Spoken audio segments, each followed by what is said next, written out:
India versus Pakistan అని ఎప్పటి నుంచో మొదలుపెట్టారు. ఎర్రిపోలం అవుతున్నాం మనం ఇండియా పాకిస్తాన్ అనుకుంటూ. దీని గురించి కాస్త మాట్లాడుకోవాలి మనం. అసలు నిజంగానే ఇంత హైప్ అవసరమా? అండ్ దాంతో పాటుగా అటు చేసి మొత్తానికి వర్షం పడిందనుకో మామ బ్రో, పరిస్థితి ఏంటంటారు? అబ్బో, తలుచుకుంటేనే మాచేట సిరాగ్గా ఉంది. వస్తాము రాము, మేము ఆడము, వాళ్ళ కోసం నిలబడుతున్నాం, వీళ్ళ కోసం నిలబడుతున్నాం. ఇంత రచ్చ చేసిన తర్వాత పాకిస్తాన్ మొత్తానికి మ్యాచ్ ఆడుతున్నారు. కానీ వరుణదేవుడు నేనున్నా నాయనమ్మ అంటే ఏంటి పరిస్థితి? సరే, ఒకవేళ మ్యాచ్ జరిగింది అనుకుందాం. ఇది గెలిచినా ఓడిపోయినా టీమ్స్కి ఏమన్నా ఫరక్ పడుతుందా సూపర్ ఎయిట్స్కి వెళ్ళడానికి? Will have talk about that. సరే, మ్యాచ్ గురించే మాట్లాడదాం. హైప్ అవసరం హైప్ అనుకుంటే దాని గురించి కూడా చర్చించుకోవాలి. మరి ఎక్కువ ఆలస్యం చేయకుండా let's get started. Welcome to some tales. నా పేరు కౌశిక్. అండ్ ఎర్ర పువ్వులం అయిపోయామా మనం ఏమన్నా ఈ హైప్లో అని ఒక చిన్న డౌట్ ఉన్నా కూడా మనం మాట్లాడుకోవాల్సింది ఏంటంటే, సరే మ్యాచ్ జరుగుతోంది. ఫస్ట్ ఆఫ్ ఆల్ దీని హిస్టరీ ఏంటి? హిస్టరీలోకి వెళ్ళే ముందర వీడియో ఎక్కడ నచ్చితే కనుక హిట్ ద లైక్ బటన్, అలాగే సబ్స్క్రైబ్ చేసుకోండి స్టమ్ టేల్స్కి, because that will give us lot of confidence and boost ఇస్తుంది మాకు, సీక్రెట్ ఆఫ్ ఆర్ ఎనర్జీ. అసలు ఫస్ట్ ఆఫ్ ఆల్ హైప్ అవసరమా అంటే, ఇప్పుడు it is just pure economics మావా బ్రో. డిమాండ్ సప్లై ఇది కనుక మీకు తెలిస్తే మీకు అర్థమైపోతుంది. దీనికి సప్లై చాలా తక్కువ చేశారు, డిమాండ్ అందుకనే చాలా ఎక్కువ ఉంది. ఆ డిమాండ్ని క్యాష్ చేసుకునే వాళ్ళు చాలామందే ఉంటారు, నడుస్తూ ఉంటుంది అది. This is part of the business of India Pakistan cricket match. Okay, now ఆ బిజినెస్, పాలిటిక్స్, డ్రామా అన్నీ పక్కన పెట్టేసి మ్యాచ్ జరుగుతుంది కాబట్టి క్రికెట్ మీద ఫోకస్ చేద్దాం మనం.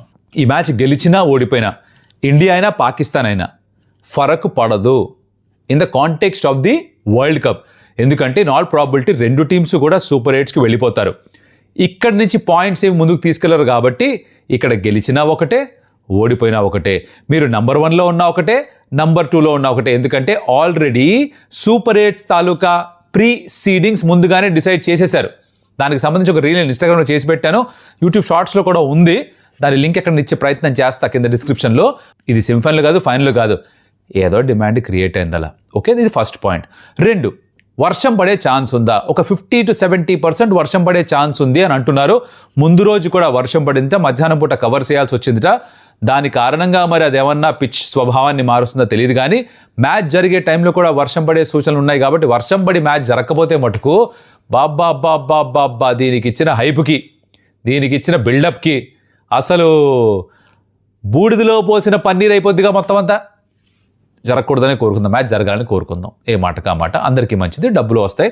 నెక్స్ట్ టాపిక్ మాట్లాడుకోవాల్సింది గ్రౌండ్ గురించి.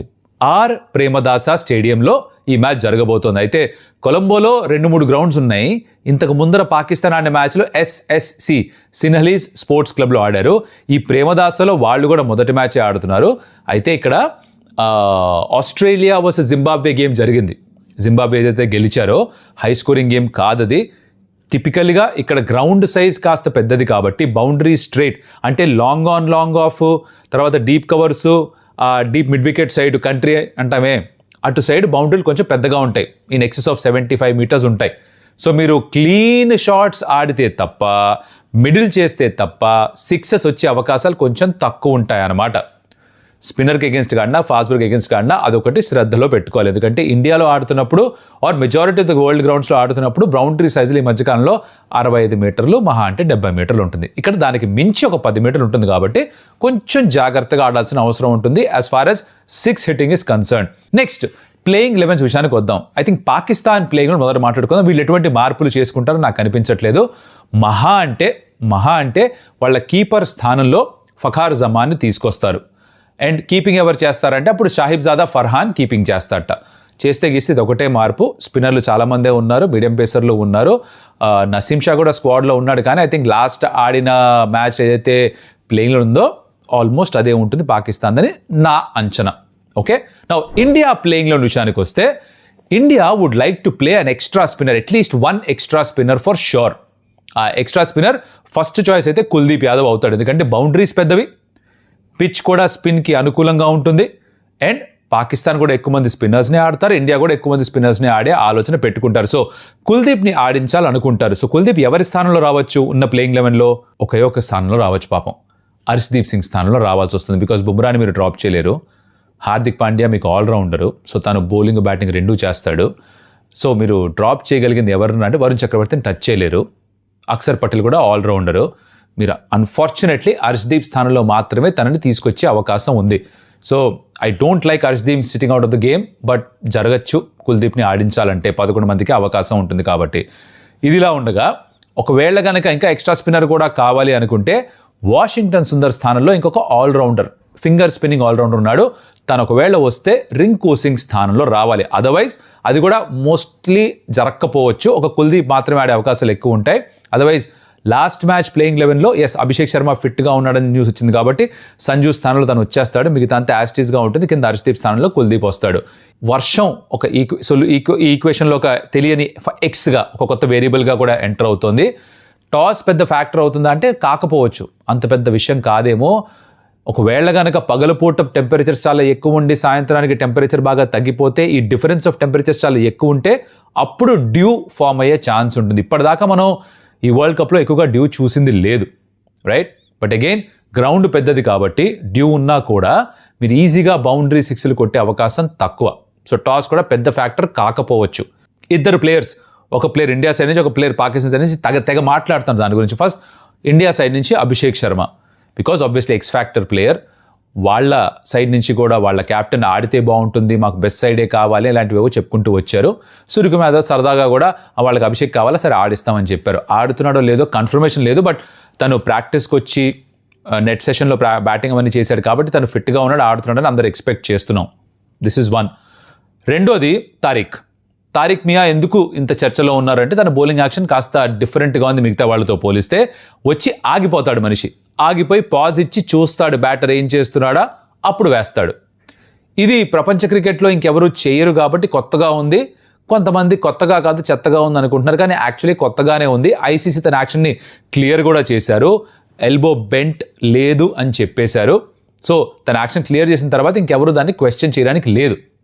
ఆనెస్ట్గా మాట్లాడుకోండి, అకార్డింగ్ టు లాస్ క్వశ్చన్ చేయాల్సిన పని లేదు. ఎస్, తను వచ్చి ఆగిపోయినప్పుడు ఏం చేయొచ్చు అంటే రవిచంద్రన్ అశ్విన్ తన ఛానల్లో ఏమన్నారు, బ్యాటర్ కూడా పక్కకు జరిగిపోవచ్చు. నేనైతే అదే చేస్తాను, కానీ ఎవరన్నా అది చేయగలరా? 3-4 సార్లు చేయగలరా? బౌలర్ పైన ప్రెషర్ పెట్టగలరా? ఎంపైర్ పైన ప్రెషర్ పెట్టగలరా అని ఒక ఓపెన్ ఎండెడ్ క్వశ్చన్ అశ్విన్ వదిలేశాడు. ఇది జరుగుతుందో లేదో తెలియదు, కానీ because of his action, unique action, కొంచెం చర్చలో ఉన్నాడు. దాన్ని ఎలా కౌంటర్ చేయాలి అని కనుక ఆలోచిస్తే దానికి ప్రాక్టీస్ కూడా చేశారు ఇండియన్స్. సూర్యకుమార్ యాదవ్ విజువల్స్ చూసుంటారు మీరు. తను తారీక్ లైట్ లాగా వచ్చి ఆగిపోయి ఆఫ్ స్పిన్ వేయడం, బ్యాటర్స్ ప్రాక్టీస్ చేయడం చూసుంటారు. జనరల్గా జరిగేది ఏంటంటే T20 ఫార్మాట్లో బ్యాటర్స్ చాలా జరుగుతూ ఉంటారు. Out side the off stump, out side the leg stump, బయటికి రావడం, డీప్ ఇన్ ది క్రీస్ వెళ్ళడం, టూ మెనీ మూవ్మెంట్స్ చేస్తూ ఉంటారు just to put the bowler of, right? ఇక్కడ తారీక్ ఏం చేస్తాడంటే తను వచ్చి ఒక పాజ్ ఇస్తాడు కాబట్టి తను చూస్తున్నాడు బ్యాటర్ని లాస్ట్ సెకండ్ దాకా. అండ్ బ్యాటర్ ఏం చేశాడు, ఒకవేళ ముందుగానే మూవ్ అయిపోతే దానికి భిన్నంగా తను బౌలింగ్ చేస్తాడు. అది తన బలం. సో ఇప్పుడు బ్యాటర్గా ఏం చేయాలి? కదలకూడదు, నీ స్టాన్స్లో ఉండు, బాల్ వేసే వరకు ఆగు, అప్పుడు కదులు. It's that simple. Typically spinner release చేసిన తర్వాతే మీ ఫీట్ యూజ్ చేయడం కావచ్చు, ఇంకొకటి కావచ్చు చేస్తారు batters. That's how traditional cricket was played. ఇక్కడ ముందుగానే జరిగిపోతున్నారు కాబట్టి తారీక్ ఈ కొత్త ఎడిషన్ తీసుకొచ్చిన బౌలింగ్లో దాన్ని కనుక కౌంటర్ చేయాలంటే బ్యాటర్ కదలకూడదు, స్టిల్గా ఉండాలి. పంద్యానికి మేము రావచ్చా? That is the way to play Tariq. I'm sure counter చేస్తారు. ఇది పెద్ద గ్రీక్ అండ్ లాటిన్ ఏమి కాదు, ఆడేయచ్చు అంత. ఇన్ఫ్యాక్ట్ తనకంటే ఎక్కువ బాగా వేసే బౌలర్ అబ్రార్. ఏది అంటాడే, ఆ అబ్రారే ఇంకా ఎక్కువ బాగా వేసే స్పిన్నర్ నా ఉద్దేశంలో. అండ్ సైమ్ అయూబ్ కూడా number 1 allrounder. I was really surprise, తను కూడా ఆఫ్ స్పిన్ వేస్తుంటాడు. నౌ ఈ మ్యాచ్ని డిఫైన్ చేసేవి కొన్ని కీ బ్యాటిల్స్ ఆర్ మ్యాచ్అప్స్ ఉన్నాయి నా ఉద్దేశంలో.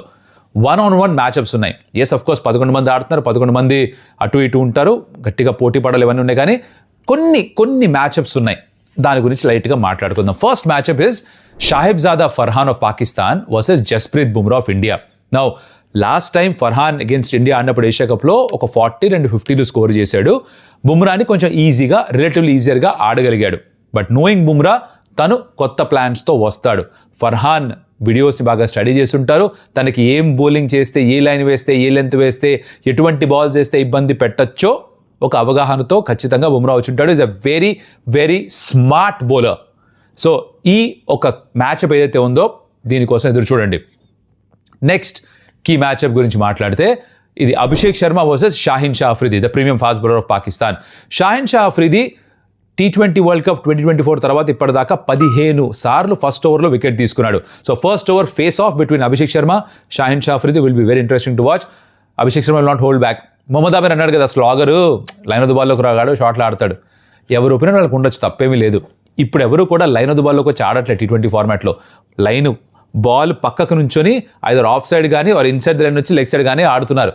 అలానే ఆడుతున్నారు, అదే ఎఫెక్టివ్గా ఉన్నాయి.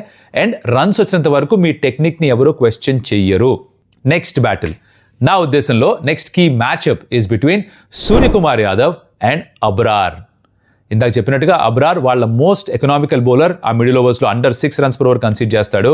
సూర్యకుమార్ యాదవ్ ఉన్న ఫామ్లో he can take Abrar down. So again ఈ గ్రౌండ్లో మీరు స్వీప్స్ బాగా ఆడగలగాలి, చాలా వేగంగా పరిగెత్తగలగాలి. అండ్ అఫ్ కోర్స్ మీరు క్లియర్ చేద్దాం బౌండరీ అనుకుంటే పర్ఫెక్ట్ షాట్స్ ఆడగలగాలి. ఆ రిస్క్ తక్కువ చేసుకొని కనుక మీరు ట్రెడిషనల్ క్రికెట్ ఆడితే ఆ 200, 230 కాకుండా 160, 180 కూడా సరిపోతుందని ఒక ఆలోచన విధానంతో ఆడితే దాంట్లో సూర్యకుమార్ యాదవ్ ఆడే innings is going to be very crucial for India. So Surya versus Abrar, ఇది థర్డ్ కీ మ్యాచ్అప్ ఈ గేమ్లో. నాలుగోది హార్దిక్ పాండ్యా వర్సెస్ తారీఖ్. హార్దిక్ పాండ్యా మీరు ఒకవేళ తనని బ్యాటింగ్ గమనించుంటే కనుక తను ఎక్కువ కదలడు. తను క్రీస్లో ఒక దగ్గర నుంచుంటాడు అండ్ డీప్గా నుంచుంటాడు, బాల్ని చూస్తాడు, షాట్ ఆడతాడు. It's very simple. తన బ్యాటింగ్ చాలా సింపుల్గా ఉంటుంది, అందుకనే చాలా ఎఫెక్టివ్గా ఉంటుంది. సో ఈ తారీఖ్ వేస్తున్నప్పుడు ఎక్కువ కదలకుండా ఒకే చోట నుంచి బాల్ని చూసి బొమ్మని కొట్టాడా. మొన్న 109 meter 6 కొట్టాడు. 80-85 meter 6 కూడా సరిపోతుంది. He can actually take Tariq to the cleaners. Hardik Pandya కూడా ఎలాంటి మనిషి అంటే హీ లవ్స్ ఎ ఛాలెంజ్. పాకిస్తాన్తో ఆడిన అన్ని మ్యాచ్లో ఇప్పటిదాకా ఒక్కసారి కూడా ఒక వికెట్ లేకుండా బౌలింగ్ చేయలేదు. బ్యాటింగు బాగా చేస్తాడు, బౌలింగు బాగా చేస్తాడు, ఫీల్డింగ్ అయితే చెప్పాల్సిన పని లేదు. He lifts himself for very important game. So Hardik Pandya against Tariq, watch out for this key battle. Fifth and final matchup ఇది వరుణ్ చక్రవర్తి వేసే 4 overs. అగైన్స్ట్ ఏ బ్యాటర్ చెప్పలేను, ఎందుకంటే తను ఏ పొజిషన్లో వచ్చేస్తాడో తెలియదు. పవర్ ప్లేలో వేస్తాడు, మిడిల్ ఓవర్స్లో వేస్తాడు, డెత్ ఓవర్స్లో వేస్తాడు. సో ఏ బ్యాటర్స్తో వేస్తాడు కంటే it's just about Varun Chakravarthy ఆ 4 overs ఎలా డెలివర్ చేస్తాడు. నా ఉద్దేశంలో he's going to be the very very very very key bowler for India ఈ మ్యాచ్లో. These are my key matchups ఈ మ్యాచ్కి. మీరు ఏ మ్యాచ్అప్ కోసం ఎదురు చూస్తున్నారో you can let me know in the comments. అలాగే మీ ఉద్దేశంలో ఇంకేదన్నా కీ మ్యాచ్అప్ ఉందనుకుంటున్నా అది కూడా చెప్పొచ్చు. నౌ ఫైనల్గా నేను చెప్పొచ్చేది ఏంటంటే పాకిస్తాన్ని తక్కువ అంచనా వేయకూడదు. ఇది నచ్చకపోవచ్చు, బట్ ఆనెస్ట్గా మాట్లాడుకుంటే రైట్ నౌ వాళ్ళ దగ్గర ఉన్న స్పిన్, వాళ్ళ దగ్గర ఉన్న అనుభవం, కొలంబోలో ఆడింది, అండ్ వాళ్ళు ఆడుతున్న బ్రాండ్ ఆఫ్ క్రికెట్, వాళ్ళు ఇండియాని పుష్ చేయొచ్చు, చాలా క్లోజ్ గేమ్గా మారచ్చు. మీకు గుర్తుంటే కనుక 2021లో 10 wickets ఎడితే గెలిచారు. 2022లో ఒక విరాట్ కోహ్లీ గెలిపించాడు ఇండియాని. దట్ ఐకానిక్ ఎపిక్ నాక్. ఓ లైక్ ఆ నాక్ కోసం, ఓ కమెంట్ అబౌట్ దట్ నాక్ మీకేం గుర్తుంది? నాకైతే హ్యారిస్ రాఫ్ని కొట్టి 2 6 అటు నుంచొని కొట్టింది షార్ట్ ఆఫ్ ద సెంచరీ. ఇంకొక నెక్స్ట్ బాల్ ఆ ఫ్లిక్ ఆర్ అదర్ ఆ pickup shot over square leg మొత్తం మారిపోయింది. అశ్విన్ వచ్చి టింగ్ను వదిలేయడం, అల్టిమేట్ మ్యాచ్. బట్ అది విరాట్ కోహ్లీ బ్రిలియన్స్ వల్ల గెలిచిన మ్యాచ్. అదర్వైజ్ ఇట్ వాస్ పాకిస్తాన్స్ గేమ్. 2024లో కూడా దే వే క్రూజింగ్, బుమ్రా వచ్చి రిజ్వాన్ అవుట్ చేయడం, మొత్తం మ్యాచ్ టర్న్ అయిపోయింది. సో యాక్చువల్లీ లాస్ట్ 3 times వాళ్ళు గెలిచే అవకాశాలు ఎక్కువగా ఉన్నాయి, ఒకసారి గెలిచారు. So they been competing really well against India. It's a good side. Respect చేయాలి ఒపోనెంట్ని. పాకిస్తాన్ అని చూసి ఎమోషనల్ అయిపోవడం కాదు. End of the day it's cricket.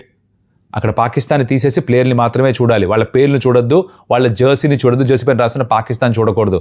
వాళ్ళ ఆట అగెయిన్స్ట్ మన వాళ్ళ ఆట, అదే డిసైడ్ చేస్తుంది ఎవరు గెలుస్తారో. సో కుదిరితే ఆ ఎమోషన్ని పక్కన పెట్టగలగాలి and hopefully India comes up trumps. నా ఒకవేళ కర్మగాలి పాకిస్తాన్ గెలిచినా కూడా ఇది మన ఇజ్జత్ కా సవాల్ కాదు. ఇండియా పాకిస్తాన్ అంటే వరల్డ్ కప్లో ఫైనల్ కంటే పెద్దది అని ఒక హైప్ సృష్టిస్తారు అంతే. This is to grab all the eyeballs. ఇది మనం అర్థం చేసుకున్నప్పుడు, దీనికి డిమాండ్ సప్లై ఈక్వేషన్ మాత్రమే అని అర్థం చేసుకున్నప్పుడు వీ విల్ అండర్స్టాండ్ దట్ ఇంత హైప్ అవసరం లేదు. Yes, it is not just another game because the political tensions between India and Pakistan దాన్ని నార్మల్ క్రికెట్ మ్యాచ్ లాగా చూడనివ్వరు. బయట నుంచి ఎక్కువ వాయిస్ ఉంటుంది, ఎక్కువ నాయిస్ ఉంటుంది, కాబట్టి ప్లేయర్ కూడా ఎక్కువ ప్రెషర్ ఫీల్ అవుతూ ఉంటారు. ఇది వాస్తవం, ఇది కాదనట్లేదు. కానీ క్రియేట్ చేసినంత hype, the mother of all battles, the greatest rivalry, అంతవరకు మనం చేయాల్సిన అవసరం లేదు. Look at it as a game. You play well, you win, you lose, it's fine. Alright, గెలుస్తామన్న ఒక ఆశతోటి గెలిచిన తర్వాత దాని గురించి మళ్ళీ ఒక రివ్యూ చేసుకొని నా మ్యాచ్అప్స్లో ఏ మ్యాచ్అప్ వర్కౌట్ అయిందో నేను చూసుకొని మీతో మాట్లాడి మీరు ఏ మ్యాచ్ వర్కౌట్ అవుతుందనుకుంటారో చెప్పి దాని గురించి డిస్కస్ చేద్దాం. అండ్ ఆఫ్ కోర్స్ వీడియో నచ్చుంటే కనుక like the video, share with your friends and of course subscribe to stump tales. మరొకటి మళ్ళీ కలుస్తా. అప్పటిదాకా సెలవు. అడియోస్ అమీగోస్.